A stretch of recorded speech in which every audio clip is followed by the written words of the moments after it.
saya hormati, saya banggakan rekan-rekan dari media yang sudah hadir. Tentunya saya hormati Pak Istri, Pak Kasih Mas, Pak Kadi.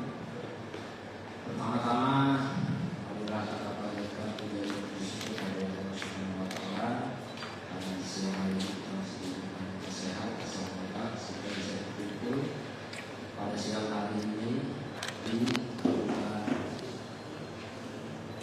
Osmia, Polresta Serang Kota untuk melaksanakan kegiatan restoran. Sebelumnya saya mohon maaf lahir batin kepada rekan-rekan semuanya karena baru ini sempat kita temukan.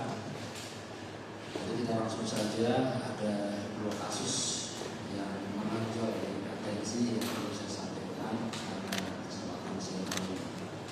Yang pertama berkaitan dengan kejadian temu mayat. Temu mayat ini ditemukan pada tanggal 18 April 2025 sekitar pukul 17. Ditemukannya mayat atau jenazah tanpa pakaian, tanpa kepala, tanpa kaki. Artinya dari sini kita sebagai penyidik yang mendatangi TKP berarti menemukan adanya suatu peristiwa pidana. Karena temu mayat ini tidak wajar. Artinya karena peristiwa pidana kemudian dilakukan penyelidikan, ada keterangan informasi bahwa ada orang yang melaporkan keluarganya hilang pada tanggal 13. Dari hasil penyelidikan maupun olah TKP merupakan tersangka yang pada akhirnya mengakui perbuatannya, dan ditemukan juga hasil dari forensik ya, bahwa temu mayat yang ditemukan pada tanggal 18 itu bernama Siti Amelia, umur 19 tahun, pekerjaan pelajar, dan alamat di Kampung Cikuray, Katondong, RT 05 RW 01, Desa Ranca Sanggal, Kecamatan Cinangka, Kabupaten Serang. Ya, berbekal dari identitas korban, kemudian dilakukan pendalaman. Ya, sudah ada orang yang dicurigai, yang ternyata korban ya, mempunyai pacar. Pacarnya bernama tersangka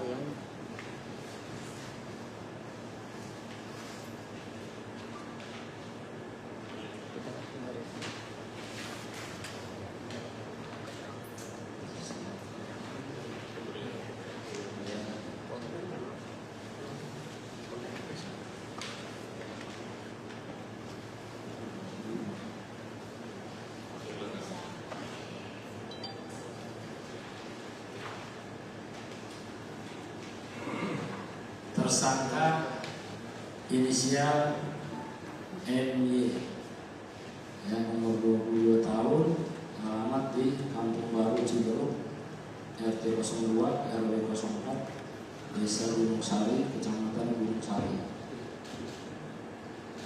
Tersangka ini setelah didalami, kemudian berdasarkan hasil olah TKP dan penyelidikan mengakui perbuatannya, bahwa tersangka menghabisi nyawa korban atau pacarnya. Ya, motifnya karena korban meminta pertanggungjawaban kepada tersangka. Keterangan dari tersangka bahwa korban telah hamil di luar nikah. Yang bisa dipahami ya karena ya.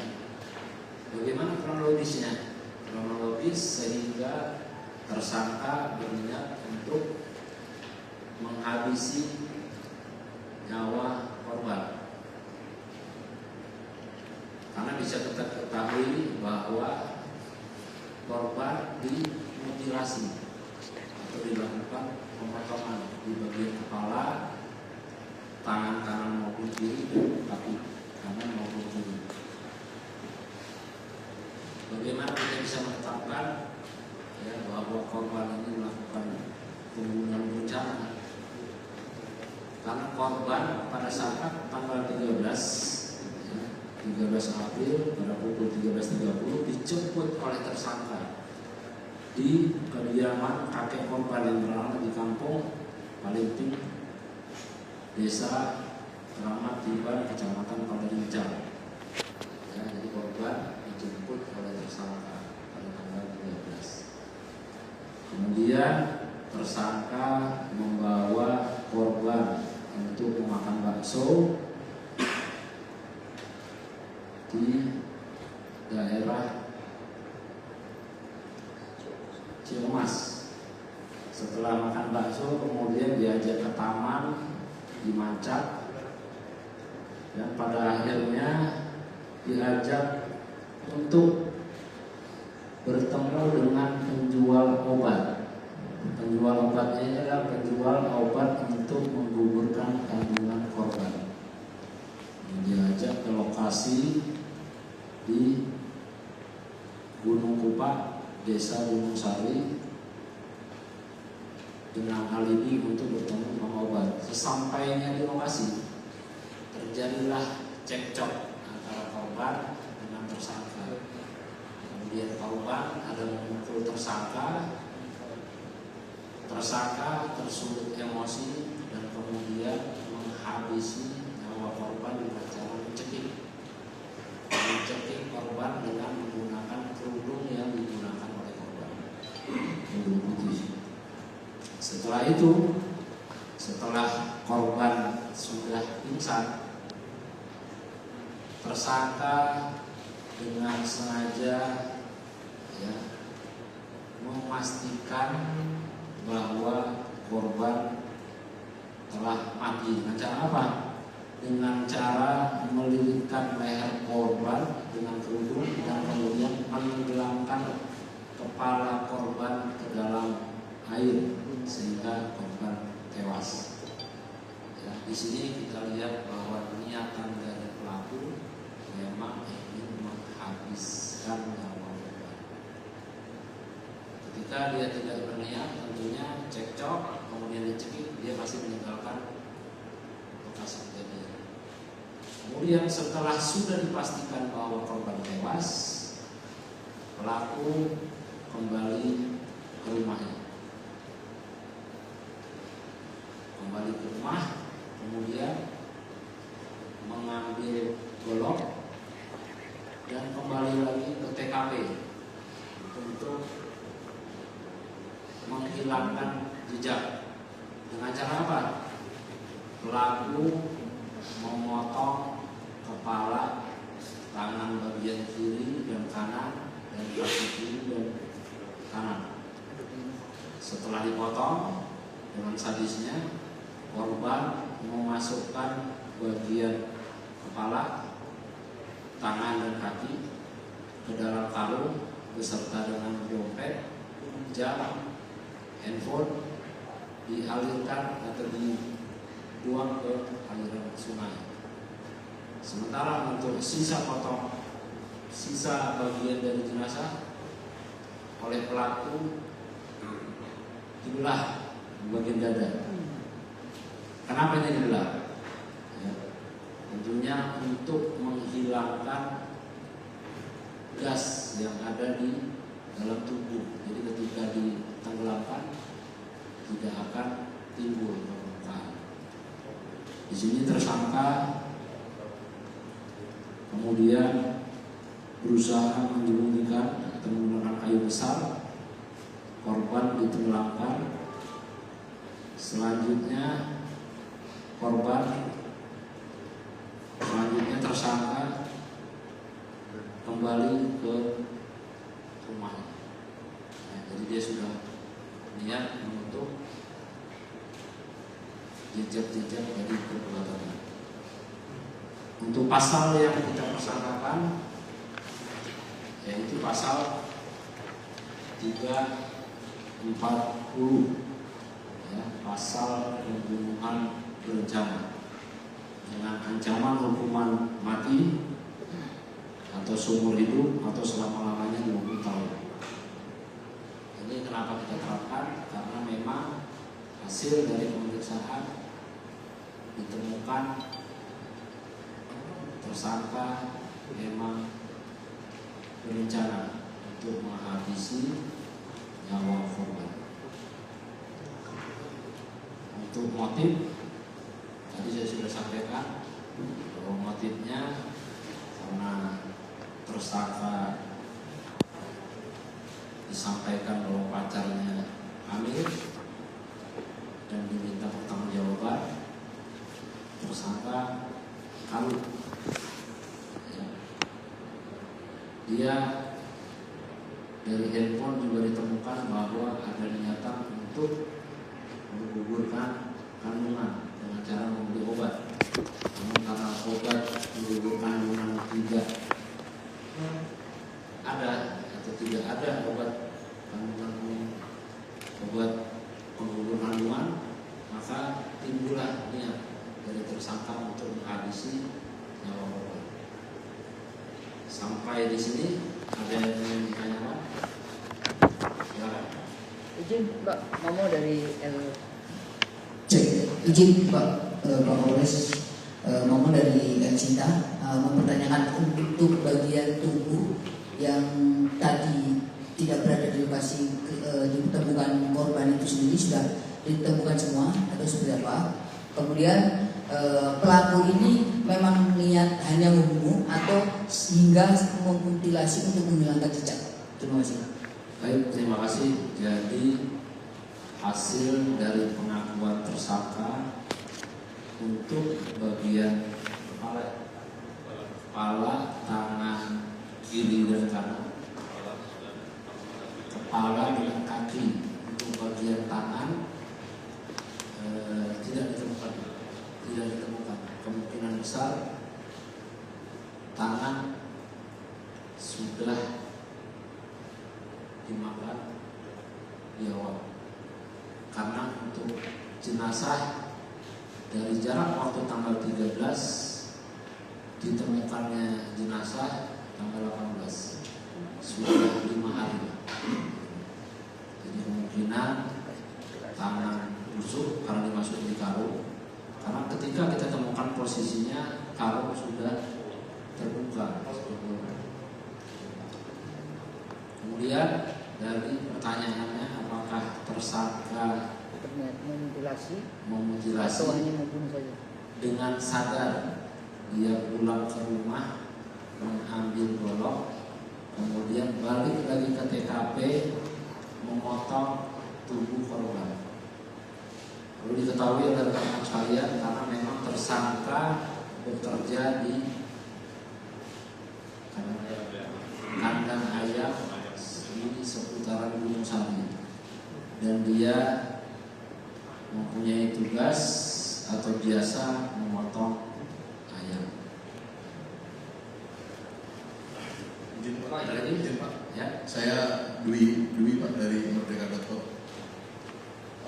Pak, berdasarkan otopsi ditemukan luka bakar. Ada dibakar itu setelah dimutilasi atau sebelum? Kedua, saya hanya memastikan Pak, bagian tubuh mana saja yang sudah ditemukan dan mana saja yang belum.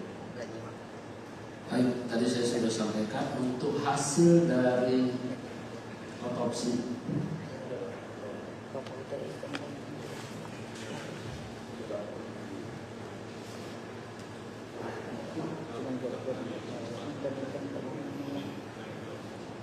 Jadi dari hasil otopsi karena dicek di TKP ada tumpukan kayu yang dibakar. Ya, jadi memang keterangan dari tersangka juga tidak ada. Keterangan dari tersangka juga tidak ada melakukan pembakaran. Untuk bagian tubuh tadi saya sudah sampaikan yang ditemukan adalah bagian kepala dan bagian kaki kiri maupun bagian kanan. Untuk tangan kanan dan tangan kiri sampai dengan saat ini belum ditemukan. Untuk barang bukti saya sampaikan berdasarkan ya, barang bukti yang diamankan yang pertama adalah pakaian dalam wanita yang digunakan oleh korban. Kemudian kemeja dan celana yang digunakan oleh tersangka. Dan di depan kita ada sepeda motor yang digunakan oleh tersangka untuk membawa korban ke TKP.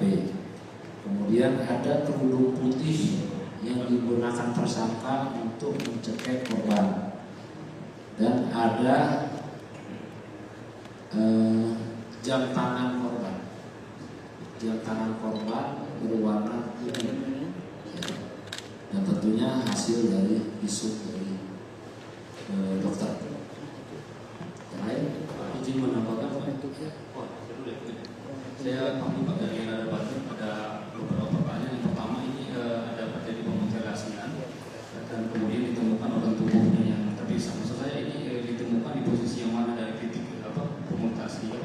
mutilasi ini? Nah, dari lokasi penemuan. Terus kemudian dari informasi yang saya peroleh dari forensik bahwa tidak ditemukan janin di dalam rahim korban. Artinya diduga kuat bahwa korban ini memang tidak dalam kondisi mengandung. Maksud saya, apakah ada motif yang ditutupi oleh tersangka dalam melakukan kasus pembunuhan ini? Khawatir ada hal yang lain ditutupi oleh tersangka. Mohon itu Pak. Baik, itu masih kita dalami karena memang kita belum mendapatkan hasil dari dokter apakah korban mengandung atau tidak. Kita belum mendapatkan hasilnya. Kita belum tahu apakah memang korban hanya niat untuk dikawini kemudian mengaku bahwa hamil. Kita belum dalami. Sementara keterangan dari tersangka kenapa terjadinya hal yang demikian karena memang korban kalut. Disampaikan bahwa tersangka kalut akibat dari pengakuan korban bahwa yang bersangkutan hamil di luar nikah. Jadi kita masih perlu pendalaman kaitan dari tadi barusan saya sampaikan bahwa kita belum ada keterangan dokter yang menyatakan bahwa korban mengandung 2 bulan. Kalau yang di dalam kalung itu dibuang kemana? Titiknya? Untuk titiknya dari titik awal korban dicekik kemudian korban dibuang tidak jauh 300 meter dari tempat tersangka mencekik korban, yaitu di daerah Kampung Baru Cibruk, Desa Gunung Sari, Kabupaten Serang. Tidak jauh, 300 meter lebih kurang. Korban sekitar 300 meter dilakukan mutilasi. Pak, ini ada terakhir untuk saya. Ini komentarnya disebut banyak kali yang menuding bahwa tersangka ini psikopat karena dianggap sangat keji begitu. Maksudnya ada indikasi nggak dia ini mempunyai kaitan kejiwaan dan sebagainya? Kita akan dalami, ya, tapi hasil dari pemeriksaan bahwa korban dengan sadar melakukan pembunuhan terhadap korban. Jadi dia dengan sadar, itu juga dengan dia balik ke rumah mengambil golok, itu dengan sadar. Pak, izin.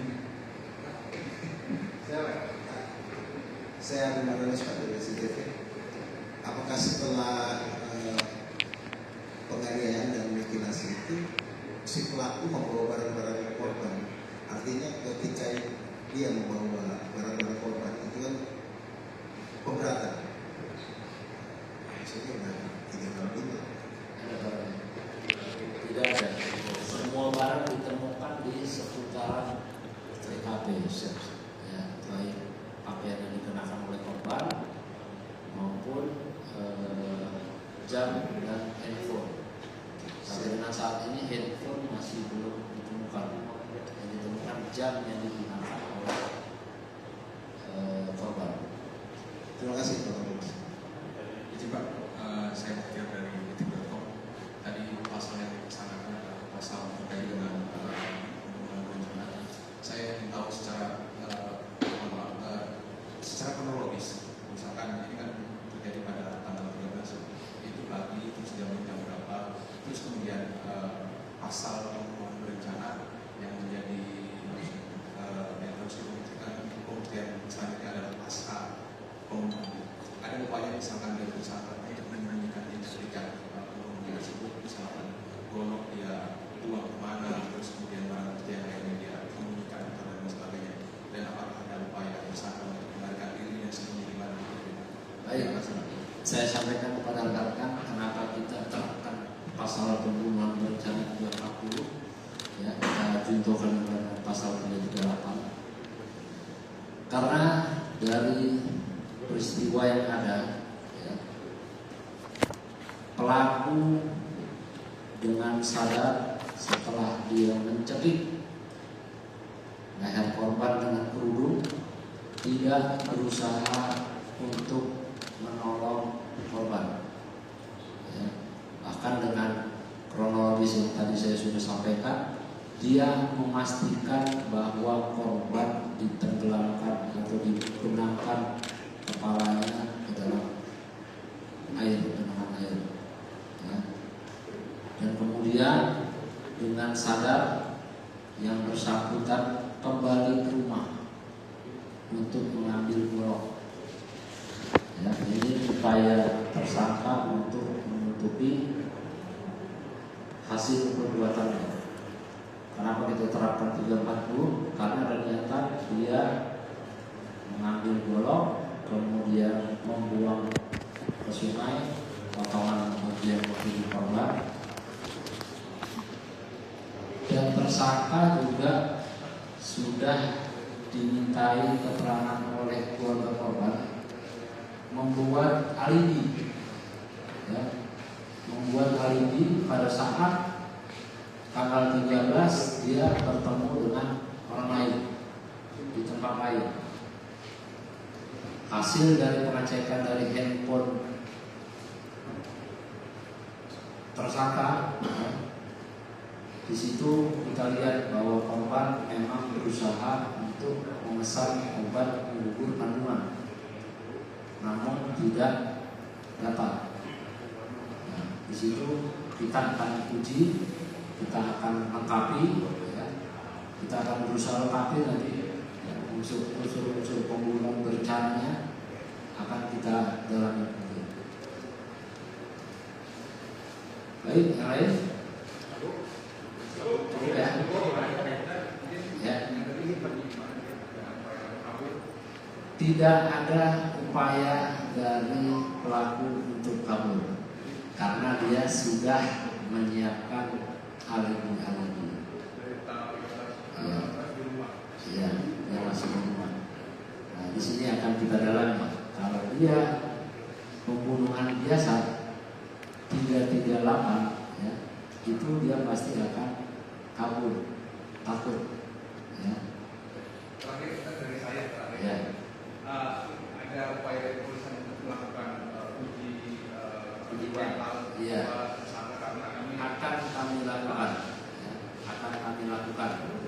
Tapi sementara dari hasil pemeriksaan, ya, tersangka dengan sadar mengakui perbuatannya. Tapi kita akan tetap lakukan, ya, pemeriksaan kejiwaan. Lagi, Baik, ya. korban dan pelaku sama korban ini sudah berapa lama hubungan?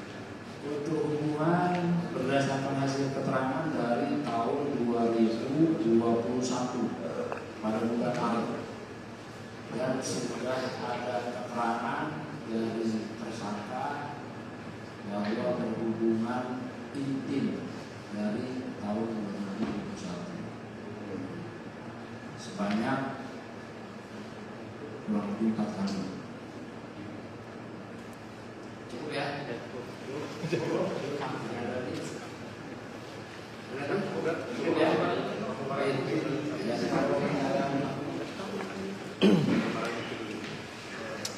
Tanya-tanya pelaku kan? Tanya pelaku. Oh, barang bukti. Barang bukti dulu ya. Ini barang bukti kendaraan yang digunakan oleh pelaku untuk menjemput korban di rumah pamannya korban. Kemudian ada peluru mana? Ini dulu ya. Pelurunya mana?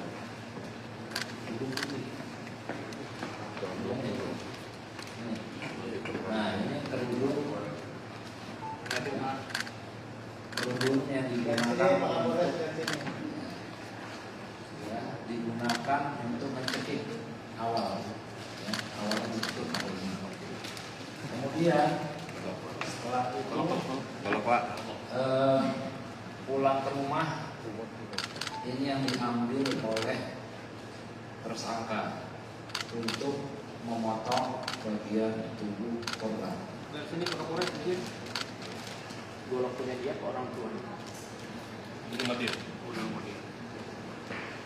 Ini nanti akan kita cek apakah masih ada sisa dari ya, sisa-sisa dari darah korban. Kemudian jam ini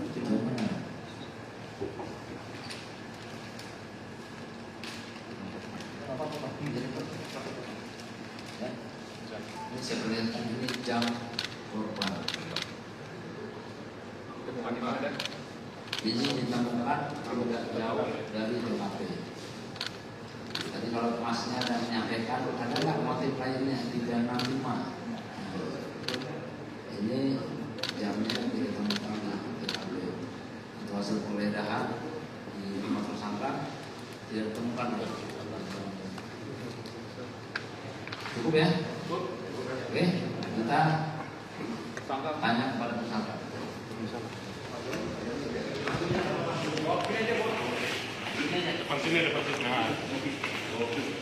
Mundur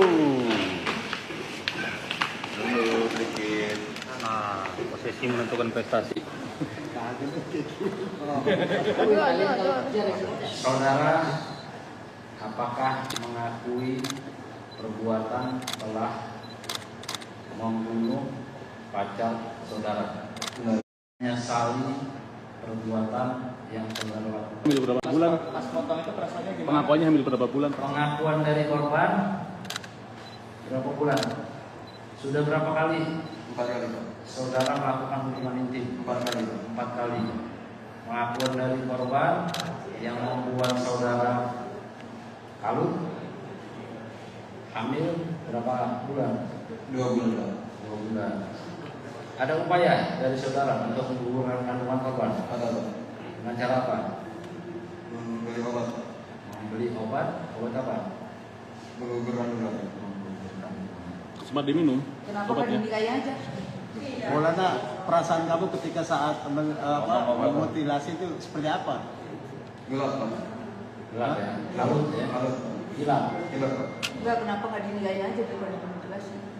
Apa alasannya? Saya waktu itu diancam Pak. Diancam? Diancam gimana? Dengan cara melontarkan kata-kata dan memukul saya Pak. Oh, itu dia nunjukin hasil kehamilannya nggak pas-pasan?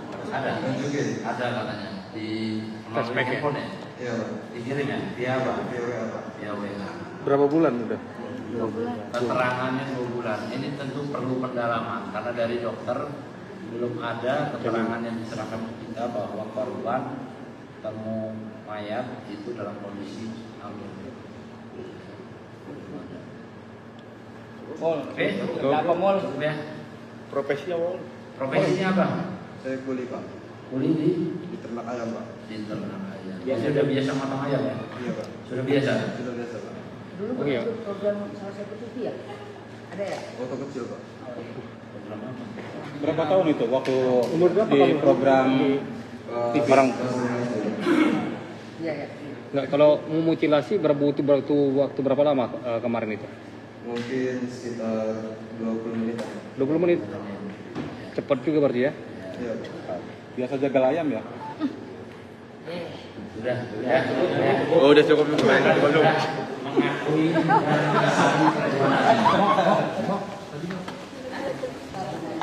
baik. Kita lanjut ke kasus berikutnya. Ini Pak diperhatikan dulu.